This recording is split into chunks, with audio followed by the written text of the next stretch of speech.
Assalamualaikum warahmatullahi wabarakatuh. Hai teman-teman, bertemu lagi di mata pelajaran Bahasa Indonesia.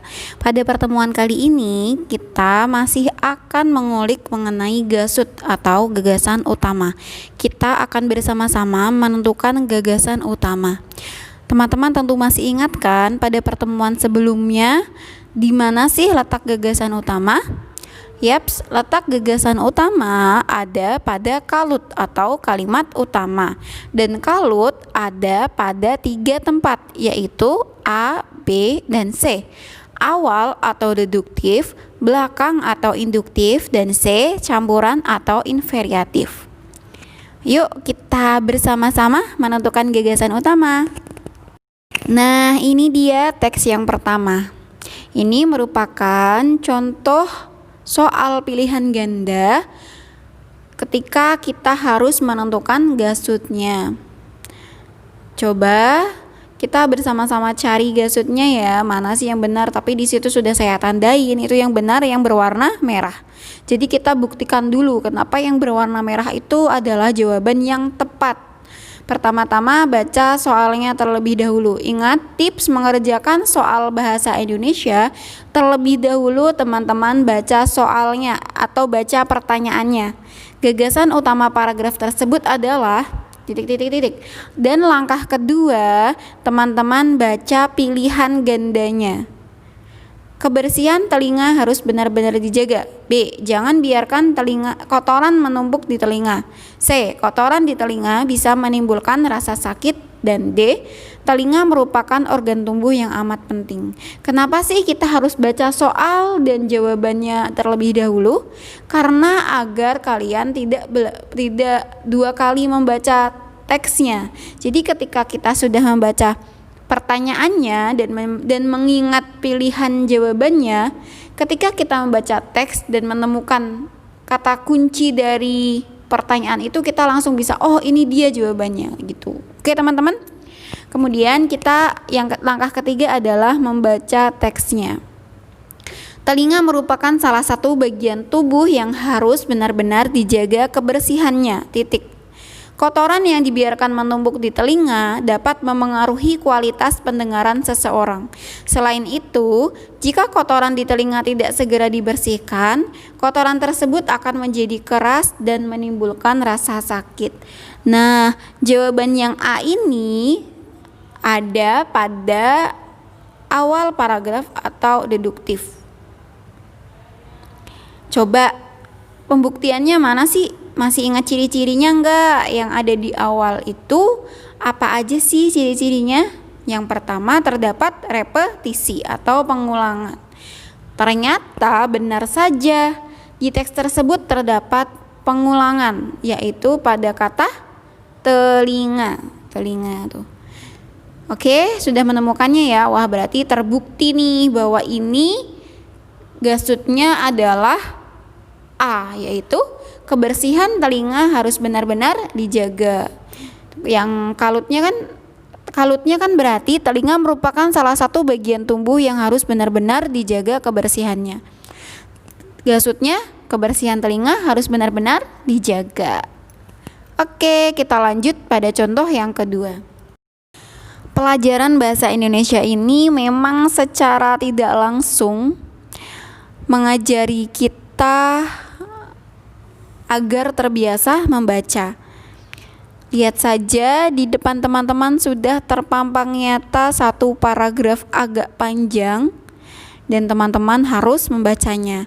Ini teks ini teman-teman bisa menemukannya di buku paket halaman 57 sampai 58. Jadi, ayo dibuka bukunya, dibaca teksnya bersama-sama. Kita akan mencari letak kalut dan gasut yang ada pada teks tersebut. Oke. Ini pada teks pada salin dia ini ada pada paragraf pertama teks tersebut ya. Kita baca bersama-sama. Kecanduan terhadap internet dinilai merupakan tindakan yang biasanya dilakukan secara berulang untuk mengurangi kecemasan.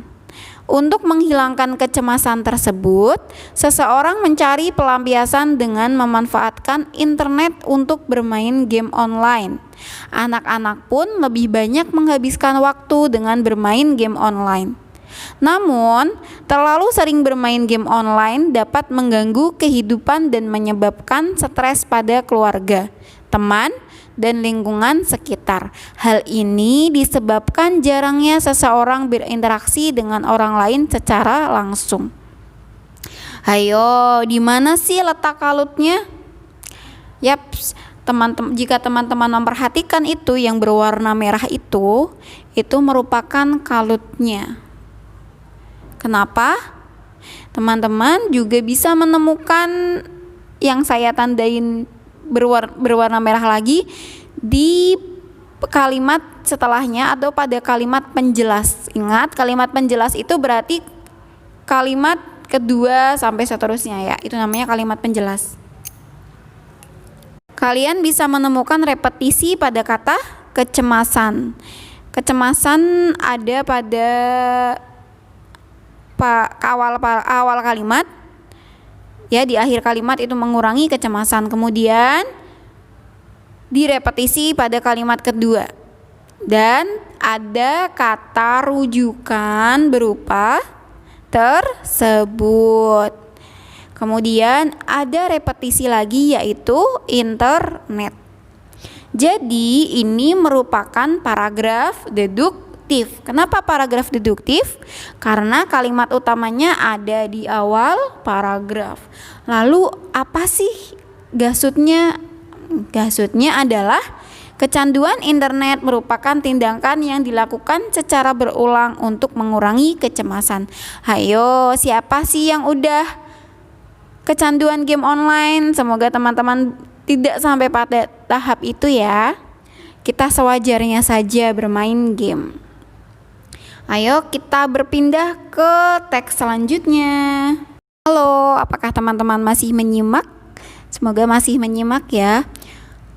Lihat di salindia, perhatikan salindia yang telah saya sajikan. Itu teksnya ada pada halaman 58 atau paragraf kedua dari teks yang berjudul Mewaspadai Bahaya Kecanduan Game Online. Ternyata cukup panjang, tapi di dalamnya ini syarat ilmu dan pengetahuan. Jadi belajar bahasa Indonesia itu ternyata kita juga mempelajari pengetahuan yang lain ya, juga mendapat pengetahuan lain dari membaca. Jadi mari kita biasakan membaca. Awalnya terpaksa, pada akhirnya terbiasa. Karena kunci dari bahasa Indonesia itu ya harus banyak membaca. Karena jika sudah berhadapan dengan soal bahasa Indonesia, pasti teksnya berlembar-lembar, berbaris-baris, berderet-deret. Yang sabar ya guys. Mari kita baca bersama-sama ya. Banyak psikolog menyatakan bahwa waktu berlebih yang dihabiskan oleh anak-anak untuk bermain game dapat membawa dampak negatif terhadap masa depan mereka. Jika tidak dihiraukan, kecanduan tersebut dapat berdampak buruk dalam waktu dekat maupun jangka panjang. Setelah itu, mari kita baca akhir paragrafnya. Karena kan agar kita tahu apa itu di awal kan sudah ada. Kira-kira di akhir ada cirinya juga nggak sih gitu ya? Anak juga dapat mengalami depresi dan penurunan kemampuan bersosialisasi. Ternyata tidak di akhir, berarti ada di awal. Coba jika di awal apa buktinya? Apakah terdapat repetisi? Kalau repetisi pada kalimat kedua tidak ada. Tapi di kalimat ketiga ada repetisi dari kalimat kedua, yaitu kata kecanduan. Tidak apa-apa, kecanduan ini kan bisa diartikan sebagai waktu berlebih yang dihabiskan oleh anak-anak. Gitu kan maksudnya?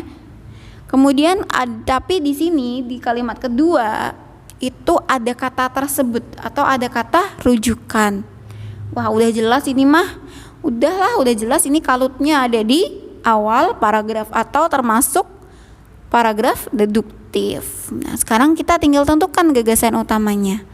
Ternyata gagasan utamanya adalah waktu yang dihabiskan anak-anak untuk bermain game dapat bertambah negatif terhadap masa depan mereka. Paragraf selanjutnya, halaman 58. Wah, itu cukup panjang. Ini berisi langkah-langkah yang dapat dilakukan oleh orang tua untuk mengurangi kecanduan tersebut. Jadi sudah jelas nih, ini mah sudah jelas bahwa maksud dari penulis adalah menguraikan tentang langkah-langkah untuk mengurangi kecanduan terhadap internet. Ya udah, tinggal ditulis deh, gasutnya adalah langkah-langkah untuk mengurangi kecanduan terhadap internet. Sengaja nggak saya tulis panjang, nanti teman-teman bosen. Teman-teman cukup perhatikan buku paketnya ya, sambil dengarkan suara saya meski nggak merdu-merdu amat. Tenang guys, ini adalah contoh yang terakhir. Loh, kok paragraf setelah berkaitan nggak dibahas, Bu? Atau paragraf kedua dari akhir kok nggak dibahas, Bu? Karena itu masih membahas bagian dari paragraf sebelumnya. Jadi gagasan utamanya itu masih satu kesatuan dengan paragraf sebelumnya. Nah ini nih, akhirnya ada juga yang paragraf induktif atau yang kalutnya terletak di belakang paragraf. Coba kita baca ya, kita baca bersama-sama, kita kasih buktinya, pembuktian. Tanda-tanda pada anak yang kecanduan game online adalah menjadi gelisah dan mudah marah bila tidak bisa bermain, mengisolasi diri dari orang lain untuk bermain game, serta migrain karena konsentrasi dan ketegangan mata. Wah, dampaknya banyak sekali. Mengingat demikian bahayanya bermain online, orang tua benar-benar harus memperhatikan masalah ini secara serius agar tidak menimbulkan dampak buruk berkepanjangan. Kok bisa? Kan ini nggak ada kata oki, osi, dede jadi bahkannya, Bu. Tapi ada kata mengingat demikiannya nih. Berarti ada simpulannya dari kalimat sebelumnya. Jadilah ini adalah paragraf induktif. Tuh gasutnya berarti ini kan kalimat kalutnya itu yang saya tandain warna merah ya. Kemudian gasutnya, orang tua harus memperhatikan kecanduan game online. Maksudnya harus memperhatikan permasalahan ini, harus memperhatikan kecanduan game online ini ya, agar tidak bertambah buruk terhadap anak-anaknya. Oke, semoga paham ya. Paham kan, ini merupakan contoh terakhir kita. Nanti pada pertemuan selanjutnya kita akan membahas hal lain. Hal lain apakah itu? Yaitu kebahasaan teks eksposisi. Benar nggak sih teks eksposisi? Ya benar, teks eksposisi guys. Alhamdulillah telah selesai pembahasan pada hari ini mengenai 5 teks yang kita cari kalut, gasut, dan pengembangan paragrafnya. Semoga teman-teman di rumah dapat memahaminya dengan baik. Jika ada pertanyaan silahkan utarakan di grup WhatsApp. Oke, terima kasih. Tetap jaga kesehatan ya, dan semoga kita lekas bertemu, lekas bertatap muka. Wassalamualaikum warahmatullahi wabarakatuh.